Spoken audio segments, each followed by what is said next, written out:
এখন তোমার সব হয়েছে, পর হয়েছি আমি। যেদিন তোমার কেউ রবে না, সেদিন রব আমি।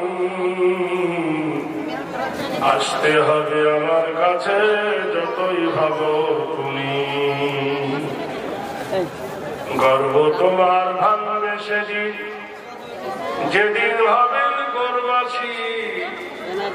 গর্ব তোমার ভাঙবে সেদিন, দুই দিক হতে গুরুদোষী। সেদিন তোমার কেউ রবে না, সঙ্গী হবে সাহায্য তোমার কেউ করবে না, করবেন আল্লাহ পাক।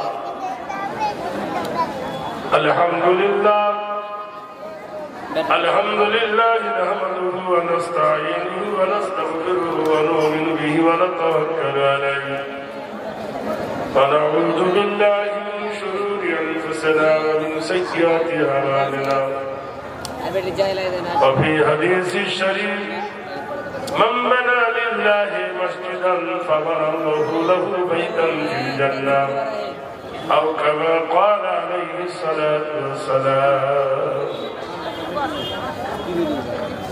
শ্রদ্ধেয় মুহতারাম, মহামান্য সুনামধন্য এই জলসার যোগ্যতম সভাপতি ও সহসভাপতি দামাদুহু বরকতুল আলিয়া, উপস্থিত মঞ্চে বিজ্ঞাপিত প্রস্তাবিত আলামায়ে দ্বীন, সম্মুখ আবির শ্রোতা মণ্ডলী, আমি প্রত্যেককে অন্তরস্থল হইতে মোবারকবাদ সালাম দিয়ে আরেকবার দোয়া নিতে চাইছি। আসসালামু আলাইকুম ওয়া রাহমাতুল্লাহি ওয়া বারাকাতুহু। পৃথিবীতে অনেক কিতাব এসেছে, একটা কিতাবের নাম হলো তাওরাত, একটা কিতাবের নাম হলো জবুর, একটা কিতাবের নাম হলো ইনজিল। আরো পৃথিবীতে অনেক জাতিরা অনেক কিতাব তৈরি করেছে। তাওরাত, জবুর, ইনজিল এগুলো হলো আসমানি কিতাব। কোরআন হলো আসমানি কিতাব। রামায়ণ, মহাভারত, গীতা, বাইবেল, ত্রিপিটক এগুলো আসমানি কিতাব নয়, এটা বানাওটি কিতাব, মানুষ এগুলো বানিয়েছে। তাহলে মানুষের বানানো আর আল্লাহ দেওয়া একই। এই জন্য পৃথিবী যেটা বানাওটি সব নকল হয়, আর আল্লাহর কালামের নকল হয়। নকল যতই সাজো, আসলের দাম ঠিক থাকবে। সুবহানাল্লাহ বলুন। নকল কোনদিন আসলের কাছে যেতে পারবে না, কারণ আমরা যেমন বলছি আল্লাহ, আল্লাহ শব্দটি যিনি আমাদের শিখিয়েছেন আমাদের বিশ্ব নেতা জনাবে মুহাম্মদ রাসূলুল্লাহ সাল্লাল্লাহু আলাইহি ওয়াসাল্লাম। কিন্তু কেউ যদি বলে যে ভগবানটা কে শিখিয়েছে, দলিল দিতে পারবে না। নারায়ণটাকে শিখিয়েছে, দলিল দিতে পারবে না। বিষ্ণুকে শিখিয়েছে, পারবে না। ব্রহ্মা বলাকে শিখিয়েছে, পারবে না। ঈশ্বর বলাটাকে শিখিয়েছে, পারবে না। কোরআন শরীফ আল্লাহ ভাঙিয়ে দিয়েছে, আল্লাহু লা ইলাহা ইল্লা হুয়াল হাইয়ুল কাইয়্যুম। আল্লাহ ছাড়া কোনো ইলাহ নাই, কোনো মাবুদ নাই।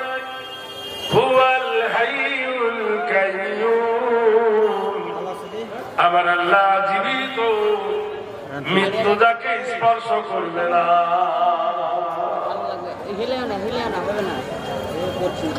তিনি সমস্ত জগতের প্রতিপালক। কোরআন শিখাইছে লিল্লাহি মা ফিস সামাওয়াতি ওয়া মা ফিল আরদ। আকাশ এবং জমিনের একমাত্র তিনি খালেক এবং তিনি মালিক। কোরআন আমাদেরকে শিখিয়েছে, কিন্তু যদি আপনি বলেন বেদ, তা বেদের প্রথম ভাষা হলো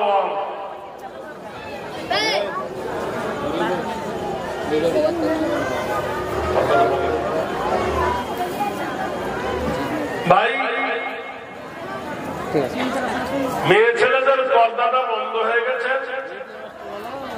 যেনার দায়িত্ব আছে তিনি এসে ঠিক করে দেন। ওরা অভিযোগ জেনেছেন আমাদের সভাপতির কাছে, ক্যামেরাম্যান নেই, ক্যামেরাম্যান খাওয়া দাওয়া করছে, মোবাইলের সাথে সম্পর্ক ওইটা। তো সংস্কৃতি ভাষায় বলা হয়েছে বেদ, গীতা, এই ভাষাগুলো আলাদা। এখন বেদওয়ালাকে জিজ্ঞেস করা যায় তো আকাশের মালিককে, তো ওরা যদি সঠিক ভাবে পড়ে তাহলে বুঝতে পারবে ওম বিশ্বং সর্বং কৃতিতং গরিব নম সর্বধারং বিদ্যায় মায়া নব কল্যাণ শান্তি সর্বত্র জনস্থিত বায়া চন্দ্র সূর্য গ্রহ নক্ষত্র পদচন্দ্র গ্রহ সর্বভূতে নম কৃতিতং দশাবংশে নরোদত্ত সস্ব নম কল্যাণ বসুমতী হরিনাম পদুচত্তম সর্বভূতে গৌরীয়সী অক্ষয় অক্ষয় ঈশ্বর নাম কল্যাণ সর্বভূতে নমস্তুতে নম। আচার্য নাম সর্বনাম আচার্য মিথিতং সর্বত পূজ্যতি নতিন নীতি কল্যাণ কৃষ্টি কালচার গরিয়সী হরিনাম চরিতার্থ বলো সর্বভূতে নমস্তুতে নমস্তুতে নম। এদিকেও নয় ওদিকেও নয়, কথা বলছেন। আমাদের ইমাম সাহেব যদি একবার ভুল মেরে দেয় মসজিদে, তো মুসল্লি যত আছে পিছন থেকেও লোকনাতে বলবে, কিন্তু ওদের যদি ভুল যায় লোকনাটা দেবে কে? ভুল ধরানো লোক নেই, আর শিক্ষার জন্য কোন স্কুল পাঠশালা মাদ্রাসা নেই। কারণ হল সারা পৃথিবীর মানুষের জন্য যে শিক্ষামূলক জিনিসটার ব্যবস্থা করা হয়েছে,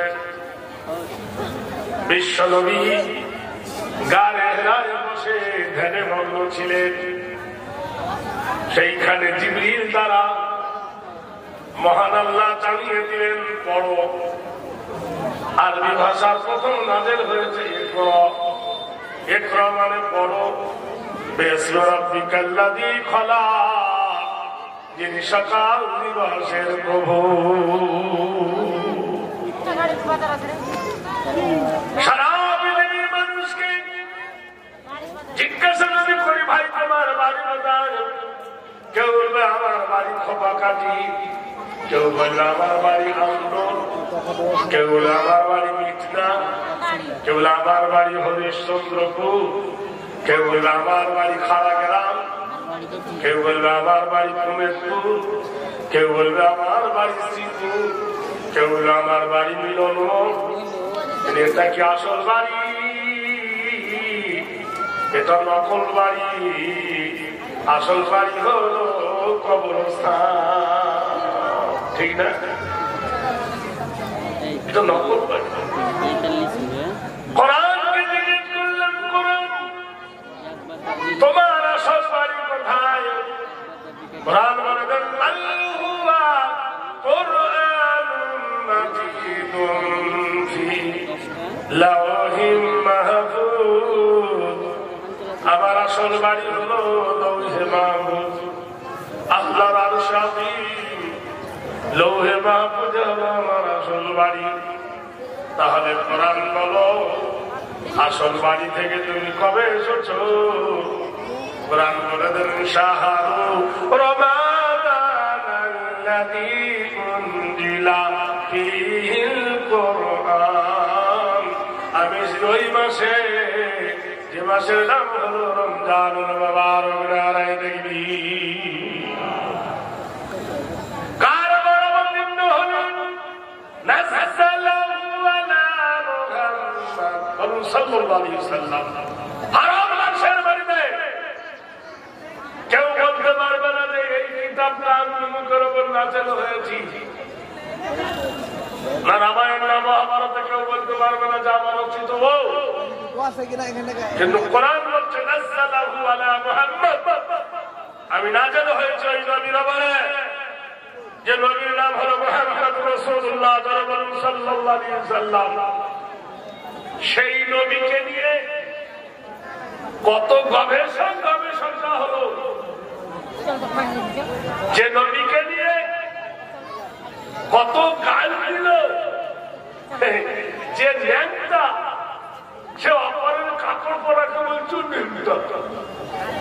চিন্তা করতে দেন, ভারতবর্ষের মধ্যে গুরু নানক, তাকে জিজ্ঞেস করা হয়েছিল গুরু নানক সোধা জ্ঞানী নয়, বৌদ্ধ ধর্মের শিখ ধর্মের বিরাট জ্ঞানী। গুরু নানককে জিজ্ঞেস করা হলো, গুরু নানক তুমি শেষ জ্ঞানী? তিনি বললেন না, আমার থেকে একজন দামি জ্ঞানী আছে। কে তুমি? সে জ্ঞানীটা কে? ওম ভবশীল নামেরা তৃতীতং সর্বনামেরা কিলো বয় নাম শান্তি নাম যুগে যুগে কল্যাণ সুমতি সর্বভূত মোহাম্মদং পদতুস্ত আব্দুল্লাহ মতালের সর্বশান্তি নাম কল্যাণ যুগে যুগে। তিনি বললেন শোনো, আব্দুল্লাহ পাহাড় দেশে জন্ম নিয়ে আমিনের ঘরে তিনি এলেন। সেই মোহাম্মদ সাল্লাল্লাহু আলাইহি ওয়াসাল্লাম অতীত বর্তমান ভবিষ্যৎ, যার কথা অতীতে চলেছে, বর্তমান চলছে, ভবিষ্যৎ চলবে, কিয়ামত পর্যন্ত তার কোন নীতি কেউ বদল করতে পারবে না, যুগ যুগ ধরে চলবে। নবীর কোন আইন পাল্টাতে বলতে পারবেন? হ্যাঁ, কালকেকার নেংটিও নবীকে গালি দেবে। যদি নবীর চরিত্র জানত, কৃষ্ণকে জিজ্ঞেস করে, কৃষ্ণকে সম্পর্কে রাধা বলছেন আরাধনা পর্যন্ত কৃষ্ণ দেবা নিবেদিত নাম রাধা সর্বভূতে বয়। রাধা বলে আমাকে কৃষ্ণ ভালোবেসেছিল কিন্তু বিয়ে করেনি। আই লাভ ইউ বলেছিল কিন্তু বিয়ে কথা বোঝেন কিনা? কেমন ভালোবাসা বিয়ে করে দেখে ভিতরে কথা বলতে হবে। আর আমার রাসূলুল্লাহ সাল্লাল্লাহু আলাইহি ওয়াসাল্লাম বাস্তব জীবনে বিয়ে করে তাদেরকে স্বাবলম্বী দেখেছে, বলুন সুবহানাল্লাহ। তাই বলছে আরাধনা পূজ্যন্ত সরবিত রাধা নরদিত বয় নাম হেরি নাম কৃষ্ণদেব সব মন্দিরে বয় ওম শান্তি দেব দেবস্তুতে রাধা কল্যাণ বয়। আমি আরাধনা করেছি কৃষ্ণকে বাবা বলে, কৃষ্ণের সঙ্গে প্রেম লীলা খেলেছি, কিন্তু সব থেকে দুঃখের বিষয় কৃষ্ণ আমাকে বিয়ে করেনি, আর আমি তার বিবি হতে পারি। আদর্শ সর্বভূতে কল্যাণ বসতি হেরি নাম মোহাম্মদ। 25 বছর বয়সে বিশ্ব নবী খাদিজাতুল কুবরাকে 40 বছরের একজন নারীকে, বয়স্ক নারীকে বিয়ে করে জগৎকে তিনি দেখিয়ে দিলেন যাতে বিশ্ব নবী আলাল মাদাল বয়সে 40 বছর একজন নারীর পাশে ধরে নারীর সম্মানকে হার করি নাই, সম্মানকে উঁচু করে দিয়েছি। সুবহানাল্লাহ। জোরে জোরে বলুন। আরব বংশের একজন লেখক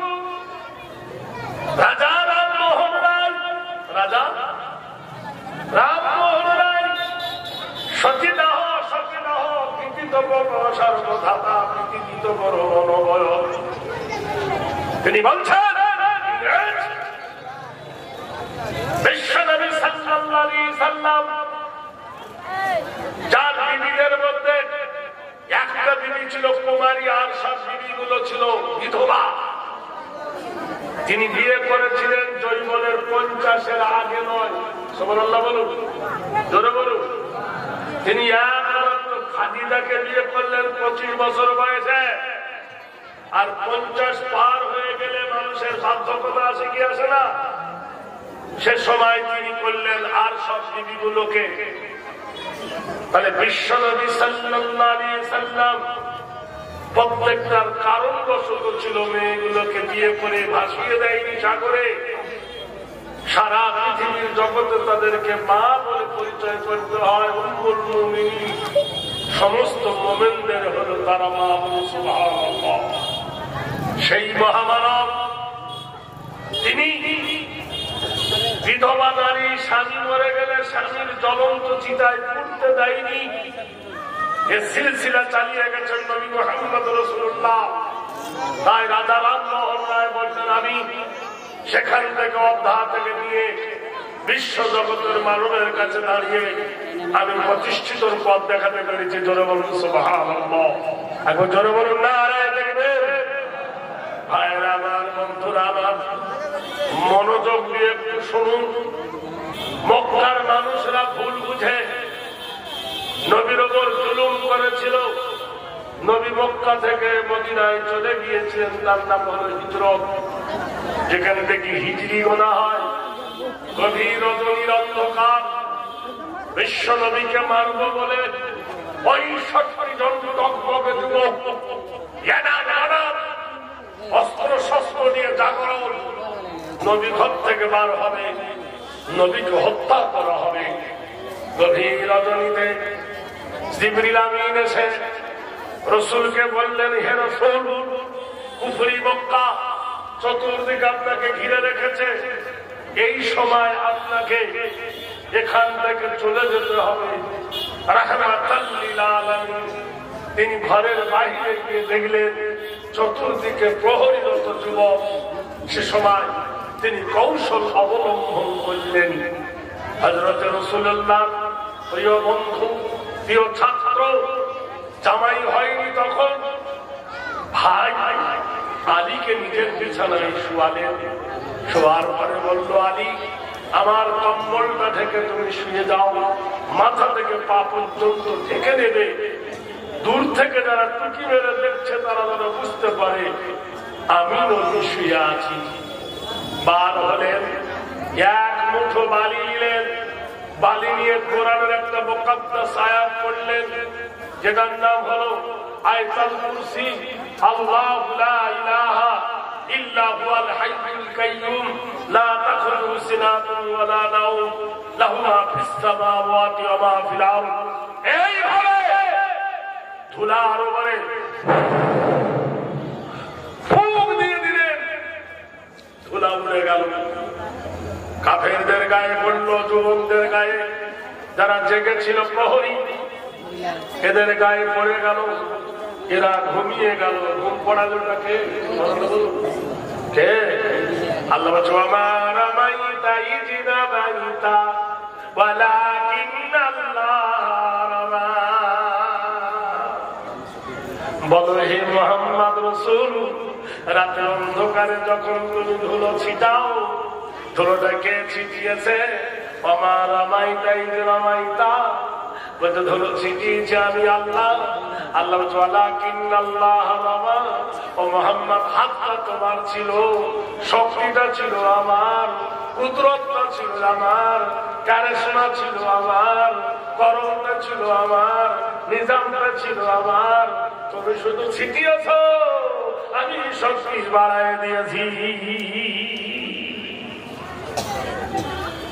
সেই নবী চলে গেলেন মদিনায়।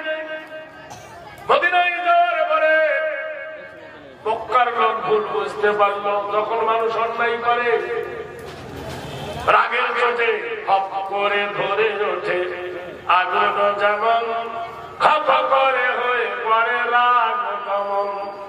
আগুন নিভিয়া গেলে পড়ে থাকে ছাই, রাগ থামিয়া গেলে মনে ব্যথা পায়। মক্কার যারা অত্যাচার করে নবীকে তাড়িয়ে দিয়েছিল তার অনুতপ্তের অনুশোচনায় বলল, এরে কি ভুল?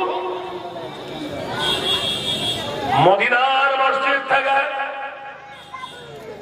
মসজিদে নববী থেকে 200 কিলোমিটার দূর যে জায়গাটার নাম হলো বাহরাইন। বাহরাইনের একজন সুলতান ছিলেন জুলুমকারী, অত্যাচার। তার নাম ইবনে সরওয়ার। বুখারী শরীফের নাম। বিখ্যাত জালেম ছিলেন। তার সবথেকে বড় জুলুম ছিল এই নারী জাতির উপরে।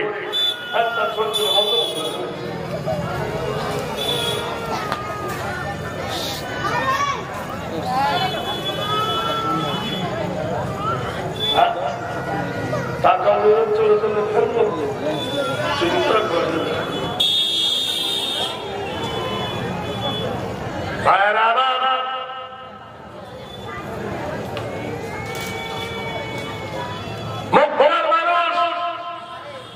কি রত্ন হারিয়েছে আজও পর্যন্ত তারা আফসোস করে। মক্কার লোক, নবীর জন্ম হলো মক্কায় আর লুটে নিল মদিনায়।